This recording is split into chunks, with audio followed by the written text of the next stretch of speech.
Jika mendengar kata Atlantis, apa yang sobat pikirkan? Kota bawah laut yang penuh dengan misteri? Atau benua yang tiba-tiba hilang? Konon katanya Indonesia bagian dari Atlantis yang hilang.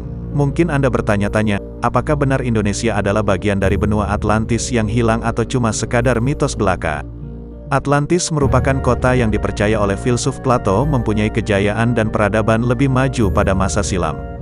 Namun kota ini tiba-tiba menghilang dan tenggelam akibat bencana alam. Pada awalnya beberapa ahli berpendapat, Indonesia bagian dari Atlantis yang hilang. Namun pendapat tersebut ternyata tak membawa bukti yang akurat.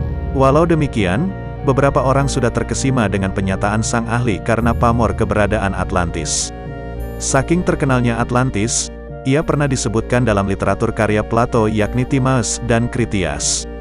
Munculnya buku tersebut kemudian membuat banyak orang berlomba-lomba mencari kota peradaban maju tersebut. Di sisi lain, ilmuwan Brasil, Aricio Nunes dos Santos menjelaskan bahwa kemungkinan besar Indonesia adalah bagian dari benua Atlantis yang telah hilang.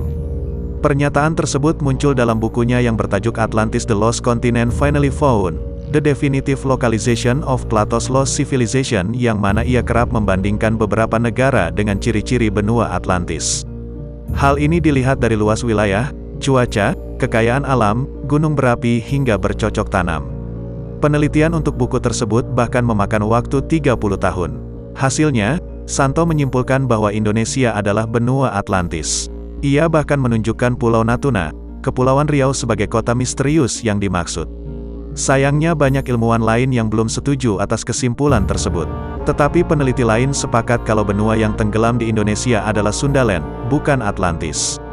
Hilangnya benua Atlantis ini memang menarik untuk dibahas. Bahkan ahli paleontologi ITB, Prof. Yahdi Zaim pun turut mengemukakan pendapatnya mengenai hal tersebut. Menurutnya, Plato tidak menyatakan bahwa Atlantis berada di Indonesia atau negara Asia Tenggara. Sebab, Plato hanya menyatakan Atlantis lenyap karena gempa dalam satu malam. Dirinya menilai hal ini bisa saja terjadi secara geologi. Melansir Detiknet, Prof. Yahdi Zaim memberikan salah satu sebagai contoh, yaitu adanya kejadian letusan Gunung Krakatau pada 1883 silam yang melenyapkan satu pulau dalam sehari. Walau kejadian tersebut melenyapkan pulau dalam sehari, namun erupsinya berlangsung berminggu-minggu. Selain itu, Plato lahir setelah peristiwa hancurnya Atlantis. Sebagai informasi, Plato hidup pada 350–300. Bisa disimpulkan, kalau dirinya tidak merasakan era Atlantis yang sebenarnya. Atlantis disebutkan sebagai wilayah benua yang nyaman dan sejahtera. Kalau dikaitkan dengan Sundaland, belum ada bukti. Ilmu pengetahuan harus disertai dengan bukti, ungkap Prof. Zaim. Dirinya juga menyebutkan kalau Sundaland telah tenggelam pada kedalaman 100 meter. Lantas apabila ingin mencari bukti memerlukan penggalian arkeologi dengan mengambil sampel dari bebatuannya. Namun lagi-lagi hal ini hanya bisa diambil pada kedalaman sekian meter saja.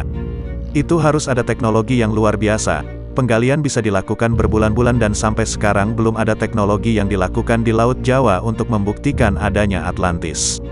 Maka, jika tidak ada bukti empiris seperti itu, susah untuk mengatakan secara keilmuan itu terbukti. Prof. Zaim menyatakan sah-sah saja jika ada yang mengklaim adanya Atlantis. Namun jika melihat berdasarkan keilmuan, ia masih meragukan hal tersebut lantaran belum bisa dibuktikan secara ilmiah.